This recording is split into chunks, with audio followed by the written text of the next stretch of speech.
when you're looking at schedule and time management and how to be a master of your schedule, don't just automatically default to 30, 60, 90, right? So, of course, you want to leave time for the things you need time for. But again, time is a resource we can't get back. It is ultimately the most valuable thing we have. And so, when you're going to give 90 minutes to something, make sure that it is worth your time of 90 minutes, right? What is your value of that 90 minutes, and how much value is that going to bring back to you?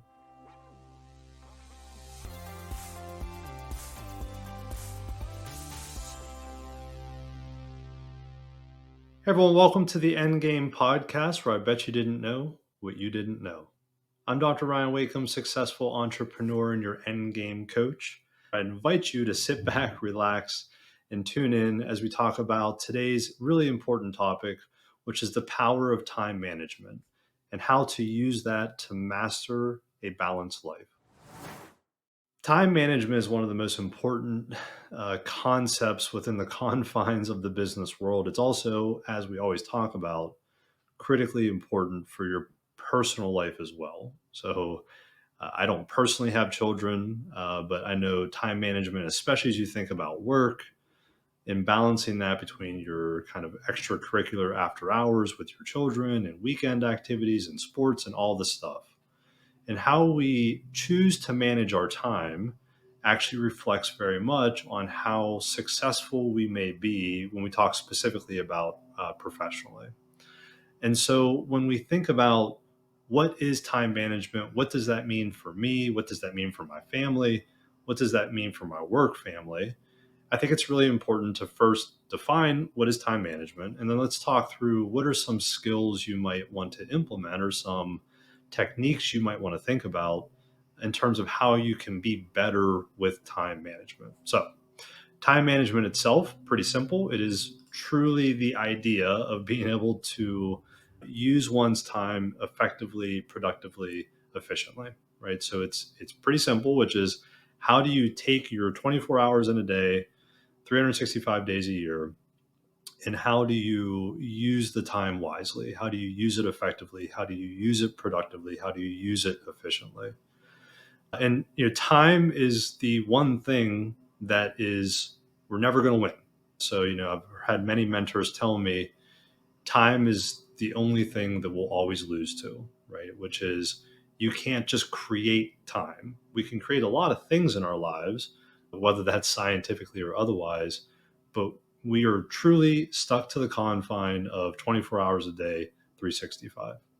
And so, one of the early concepts I learned, and just as we think about kind of mindset and reframing, one of the best ways I learned to think about time management is actually this concept of managing your energy, not managing your time.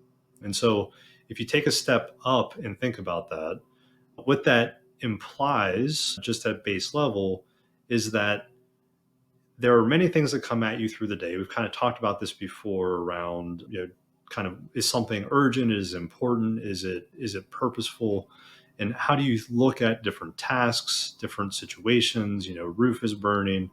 And how do you also think about what do you tackle versus what do you have someone else tackle, right? So this concept of delegation really becomes critically important around time management or managing energy. Again, so you may end up having 10 tasks in a day, and that may take up all of your time.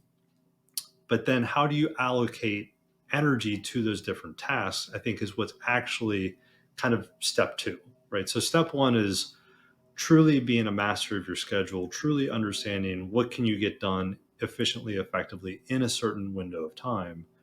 And then the next layer or the next step to that would be then how do you allocate your energy accordingly? In order to get there, though, as I said, one of the key concepts here is how do you figure out what to delegate? And my wife still jokingly says, as an MD, my title actually isn't medical doctor; it is master delegator. And frankly, this is before this has been she's been saying this for many years, and interestingly, I think she's actually quite right. And so, what allowed me to become successful, what allowed me to kind of shift mindset and think about how do you manage energy, is that I was able to be a master delegator. So let's kind of take a pause and think about, what does delegation mean? And so at its core, or at the most simplistic way of thinking about this, I would say the most effective and simple way to think about this is, when you think about how do you delegate something, you should really think about, and this goes back to one of the concepts from before, what do you want to pay for versus what, maybe not want is even the right word, what should you pay for? In other words, what should you pay someone else, or what should you pay other people to do? Like what tasks or delegated tasks are just truly not in your lane, not your core competency. You are not an all-star or superstar at it. What should you pay someone else to do versus what should you get paid to do? Right. So this idea of pay for versus getting paid for. And so if you are truly, a CEO or a manager or a leader, you need to be thinking through the lens of, what is my superpower? What am I exceptional at? What am I a key opinion leader in? What is my lane? What is my strength? And so those are the things you probably should get paid to do, versus what is not my strength? What is a weakness? What is not a superpower of mine? What causes my eyes to glaze over when I'm in a meeting and someone's talking to me about this concept or this topic? And that's probably something you want to figure out how to delegate and pay someone else to do. So as you think about how you get to managing energy, I think you have to first start with basic time management, and kind of step the bridge in between, to me, would be the delegation piece.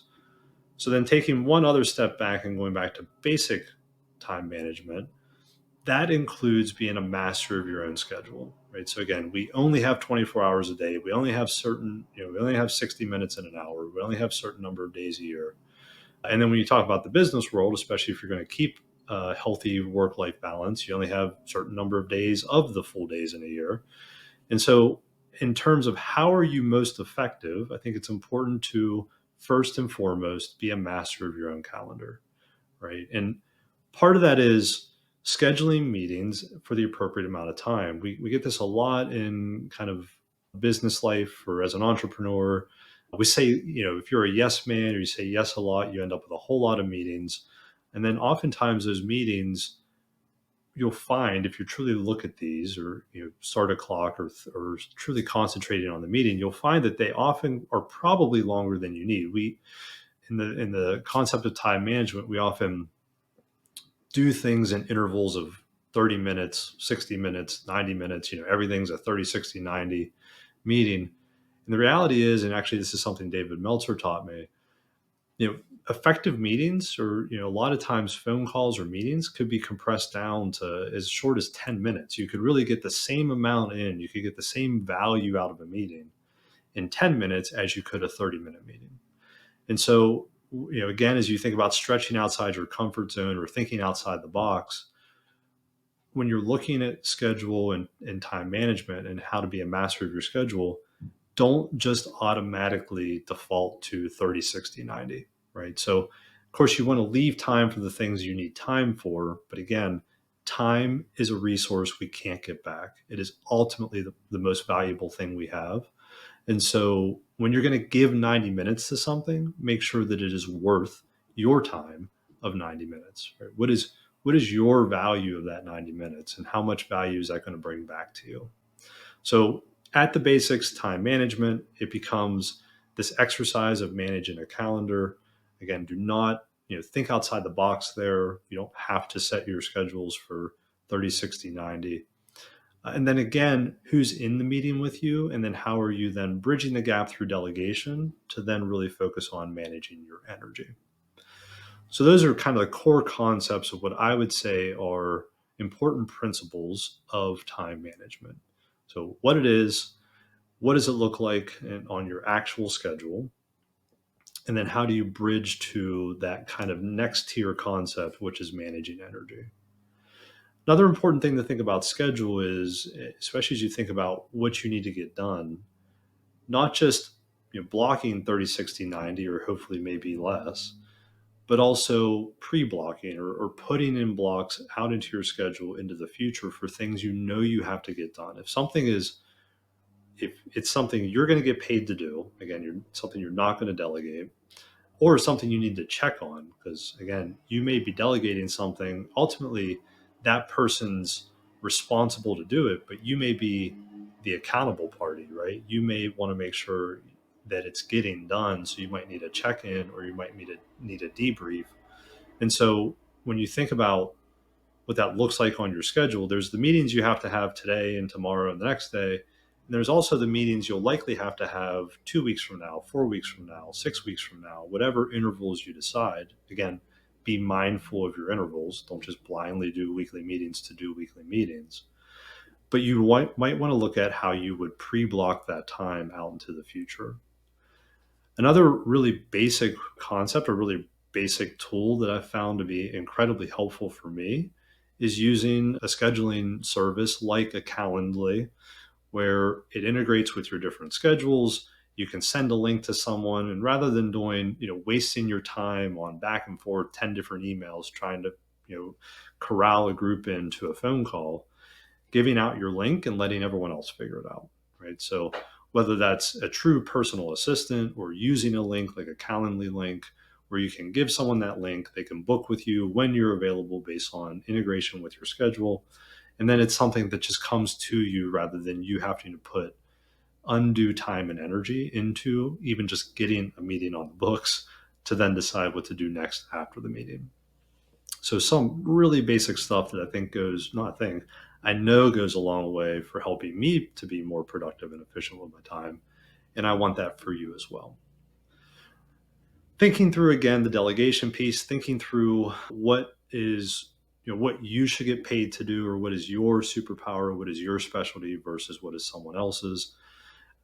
One kind of word of wisdom here is if you delegate a lot, that doesn't mean it's no longer, and I mentioned this, but that doesn't mean you're no longer accountable. It doesn't mean that you can just give someone a task with no guardrails, no context, and just expect it to get done. In fact, as a master delegator, one of the things I learned early on that I wasn't good at, as I was kind of stretching and bridging into that managing energy piece, is that I wasn't really great at the follow up. So I've said this before, but a goal without a strategy or a plan is really just a dream, and it's great to have dreams, but you really need to have a true strategy in place. There's a concept of buy when dates if we want to think about kind of preventing procrastination and lack of productivity. We've talked about it before, but not just setting a goal, but also setting a date for that goal. So if I were to delegate something like, hey, I really need you to do X for me, conceptually, we'd also want to give that context. So, you'd want to convey why that's important to you or the business. And then you'd want to help provide some guardrails. Maybe, hey, I really need you to do X. It's important to the business because of Y. These are the things I know to this point, or this is the information I can give you, or this is a website you may want to go check, or this is a resource I have around it. And I really need this result by X date, right? So again, giving them not just the task, but giving them the task with resource, concept, context, and an end date so that you are actually much more likely to get the result you want as being the delegator of said tasks.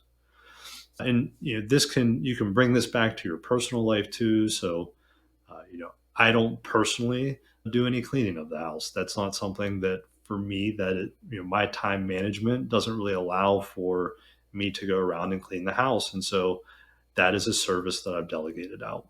Right? Again, even in something like that, you got to make sure you tell the person, this is what I want done. This is how I like it to be done, et cetera, et cetera.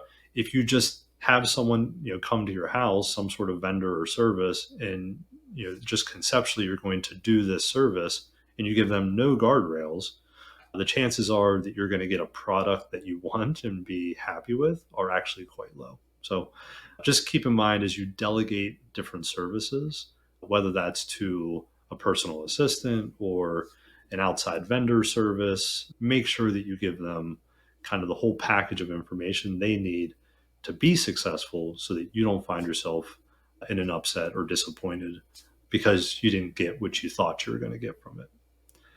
Only other word of wisdom there is if you start to delegate a whole lot of different things to a whole lot of different people, going back to time management, it's really important that you have reminders or hard block time on following up on that, on check ins. Because, one of the biggest things I've seen be unsuccessful for people who work towards delegation is that they have zero ability to have oversight on what they've delegated, right? So they've delegated so much, they don't have any vendor management. Things are just kind of happening. No one's checking in. So again, just as bad as giving someone a task without any context or that package of information as I described, is to give a whole bunch of different people tasks and have no ability to know what result are you getting. So, in closing today, I wanted to impress upon you just how important time management is, from the very, very basics of journaling and using things like Calendly, or getting into the kind of the higher order concept of what does delegation look like and how might you be successful in delegation, as we talked about. And then that final piece, right? So, how do you manage your energy? Again, just to hit on that one more time, that is that higher level order of thinking where it's not what are the tasks for today or what is the time those tasks are going to take, but what is the energy I'm going to provide those tasks to make sure that they get done productively, effectively, efficiently, in a way that's both successful and purposeful for me, myself, the business, my personal life, etc. So I encourage you to think about how you can be a better time manager. And then over time, through delegation, how you can actually be a better purveyor of your energy. Time is the one thing you can't take back. Time is the one thing of truly priceless value. So I encourage you to get really good with time management and truly cherish the minutes and moments you do have with those you love. I'm Dr. Ryan Wakim, successful entrepreneur and your endgame coach. I'm here to teach you how to exist today so you can expand tomorrow and create the ultimate endgame of your wildest desires. Hope you liked today's episode. Don't hesitate to like, subscribe, share. I hope to see you again sometime. I hope you join the podcast. And if you have anything, by all means, don't hesitate to drop it in the comments. Otherwise, I'll talk to you soon.